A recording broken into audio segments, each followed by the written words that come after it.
दोस्तों बहुत बहुत स्वागत है आप सभी का एक बार फिर से। जी हाँ दोस्तों, आज पूरे दिन की कई महत्वपूर्ण और बड़ी खबरें निकलकर सामने आ रही हैं। जानेंगे सभी खबरों को विस्तार से। तो दोस्तों, खबरों में आगे बढ़ने से पहले वीडियो को एक प्यार भरा लाइक जरूर कर दें और ताजा खबरों को जानने के लिए चैनल को सब्सक्राइब भी जरूर कर लें। तो देखते हैं पहली बड़ी खबर क्या निकल कर आ रही है। दोस्तों, आज की पहली बड़ी खबर निकल कर आ रही है कोरोना संक्रमण के बढ़ते प्रकोप को लेकर। जी आपको बता दें कि सरकार ने कोरोना के नए स्ट्रेन की आशंका को देखते हुए गाइडलाइंस को 31 जनवरी तक बढ़ाया।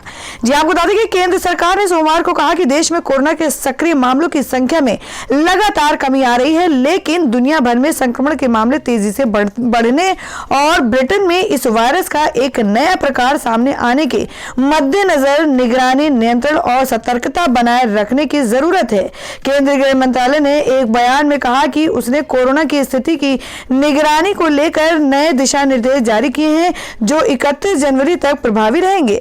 मंत्रालय ने कहा, कोरोना के उपचाराधीन मरीजों, सक्रिय मामलों और संक्रमण के नए मामलों में लगातार कमी आ रही है, लेकिन वैश्विक स्तर पर मामले बढ़ने और ब्रिटेन में वायरस का एक नया प्रकार सामने आने के मद्देनजर निगरानी, रोकथाम और सतर्कता बरकरार रखने की जरूरत है। और वह अगली खबर में आपको बताते जो कि पंजाब से है कि पंजाब में 1500 से अधिक मोबाइल टावर तोड़े गए। सीएम अमरिंदर ने कार्रवाई के दिए निर्देश।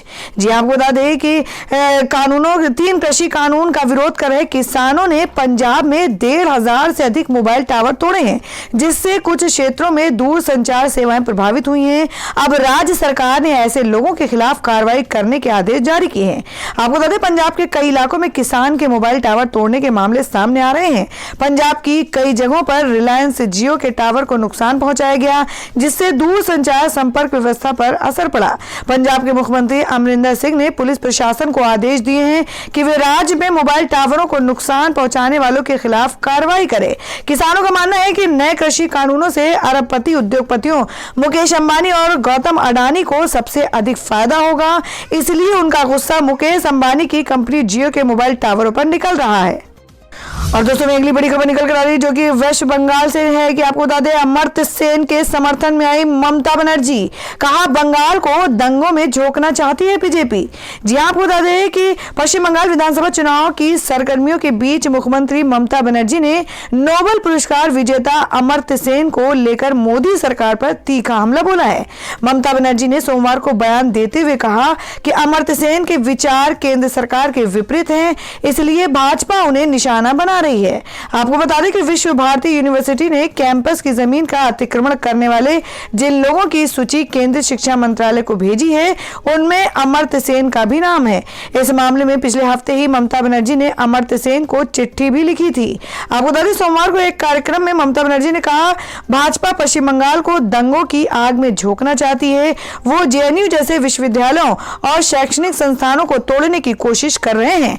गांधी जी दंगों के वक्त शांति स्थापित करने के लिए जिस पश्चिम बंगाल के बेलिया घाट आए थे, आज उसी बंगाल को बदनाम किया जा रहा है। मुझे राजनीतिक तौर पर निशाना बनाया जाता है, चाहे अभिजीत बनर्जी हो या अमर्त्य सेन।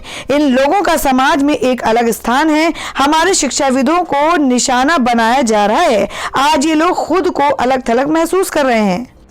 और दोस्तों, अगली खबर निकल कर आ रही है महाराष्ट्र से। आपको बता दें, पीएमसी बैंक घोटाले में पत्नी को ईडी के नोटिस पर बोले संजय राउत। कहा, मेरी फाइल में भी 121 भाजपा नेताओं के नाम।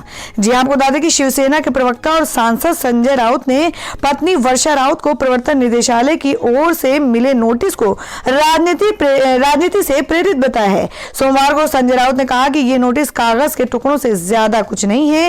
ईडी ने कुछ कागजात मांगे थे और हमने उन्हें समय पर जमा कर दिया है। उन्होंने कहा कि मेरी पत्नी एक घरेलू महिला है, ना उनका राजनीति से कुछ लेना देना है और ना ही किसी सरकार से। उनको निशाना बनाना एक कायराना हरकत है।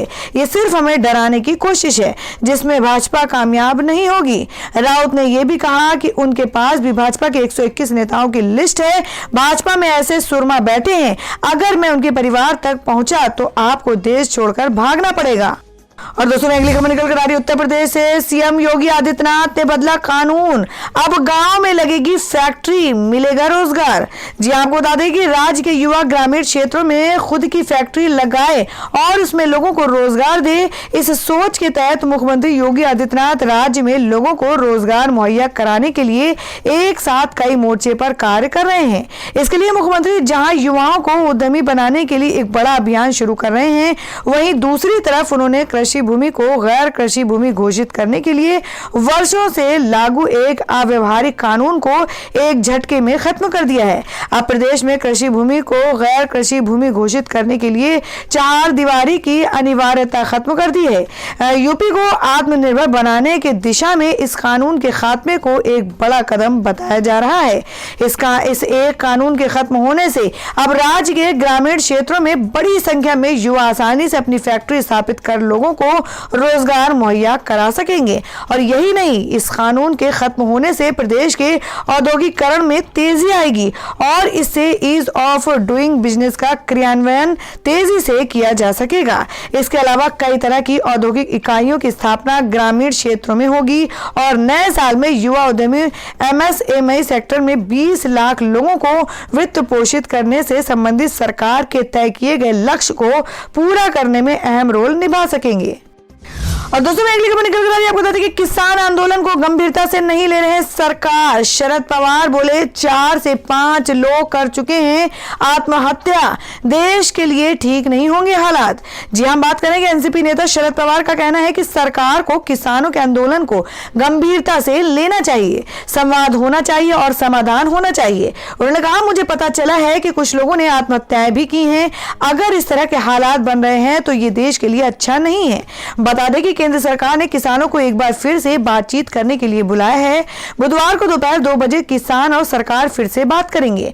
ये छठा मौका होगा जब केंद्र और किसानों के बीच गतिरोध को खत्म करने के लिए बातचीत की जाएगी। मामले में सुप्रीम कोर्ट भी दोनों पक्षों को कह चुका है कि बातचीत से समाधान किया जाए। गौरतलब है कि किसान लगभग 1 महीने से दिल्ली की सीमा पर कृषि कानूनों के विरोध में डेरा डाले हुए हैं।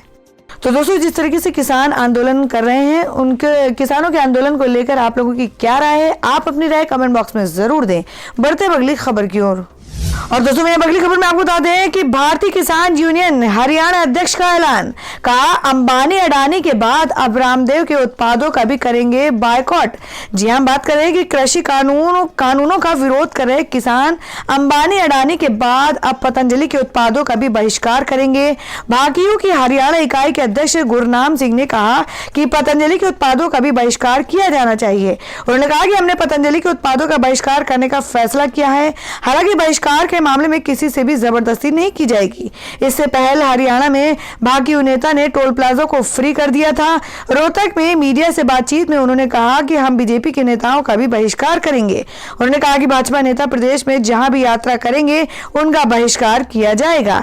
किसानों का कहना है कि जब तक केंद्र सरकार द्वारा लाए गए कृषि कानून वापस नहीं हो जाते, बहिष्कार और विरोध का ये सिलसिला जारी रहेगा। मंगलवार को किसानों की सरकार से एक बार फिर बातचीत होनी है। किसानों का कहना है कि हमारी आगे की रणनीति सरकार के साथ इसी बातचीत पर टिकी रहेगी। तो दोस्तों खबरों में आगे बढ़ने से पहले जान लेते हैं आज का माइंड क्विज के सवाल को। आज का सवाल है, आपको बताना है कि नागपुर शहर किस राज्य में स्थित है। इसका जवाब आपको वीडियो के नीचे कमेंट बॉक्स में देना है और सही जवाब देने वाले को रैंडमली सिलेक्ट किया जाएगा और वो जीत सकते हैं एक बम्पर पुरस्कार। तो बढ़ते हैं अगली खबर की ओर। और दोस्तों अगली बड़ी खबर निकल कर आ रही है, आपको बता दें कि असम में सभी मदरसों को बंद करने की तैयारी, सरकार ने विधानसभा में लाया विधेयक। जी हां, आपको बता दें कि इधर असम सरकार ने राज्य के सभी सरकारी मदरसों को बंद करने की योजना बनाई है। असम सरकार में मंत्री हिमंत बिस्वा शर्मा ने राज्य में मदरसों के प्रांतीयकरण को रद्द करने के लिए राज्य विधानसभा में विधेयक पेश किया। असम सरकार में शिक्षा मंत्री हिमंत बिस्वा शर्मा ने कहा कि हमने विधानसभा में नया बिल लाया है जिसके तहत राज्य के सभी मदरसा सामान्य शिक्षा के इंस्टीट्यूट बन जाएंगे। हम भविष्य में कोई भी मदरसा नहीं बनाएंगे।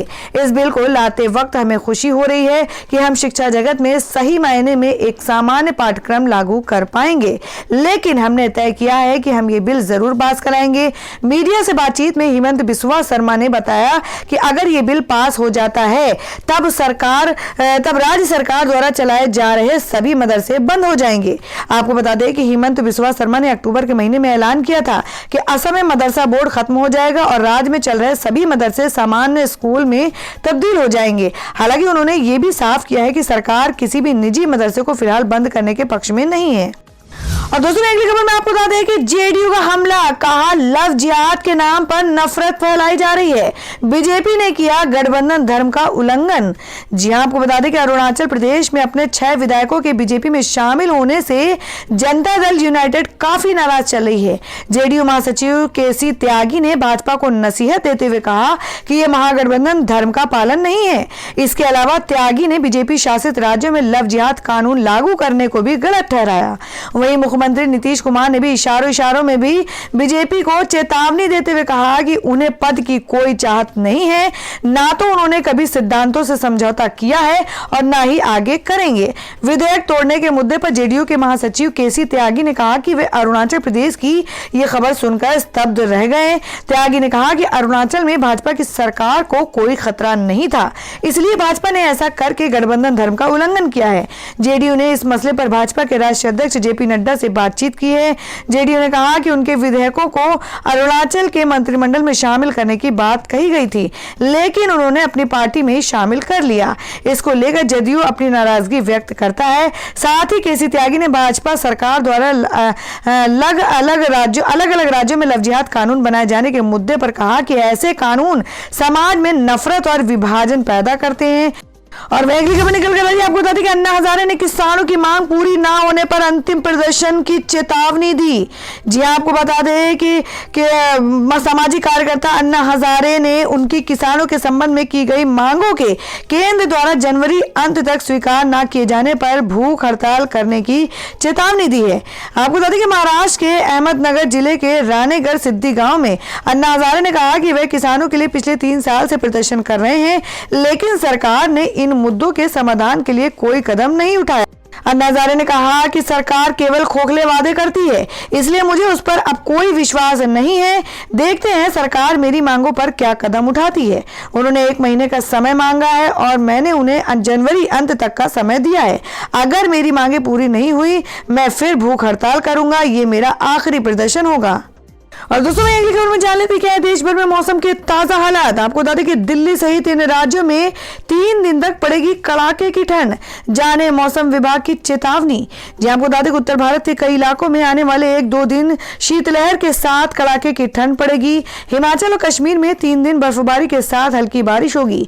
यहाँ कई इलाकों में पारा लगातार 0 से नीचे बना हुआ है। पहाड़ी इलाकों की बर्फीली हवाओं से दिल्ली, राजस्थान और पंजाब में शीतलहर चलेगी।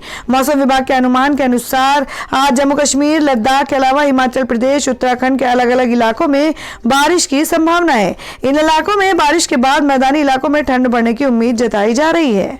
तो दोस्तों ये थी अब तक की सभी बड़ी खबरों की अपडेट्स। टुडे ब्रेकिंग न्यूज और लेटेस्ट खबरों को देखने के लिए हमारे चैनल को सब्सक्राइब जरूर कर लें, वीडियो को लाइक और शेयर भी जरूर कर दें अपने दोस्तों और रिलेटिव्स के साथ। तो दोस्तों फिर मिलेंगे काम की खबरों और सरकारी योजनाओं की एक और नई वीडियो के साथ। तब तक के लिए धन्यवाद दोस्तों।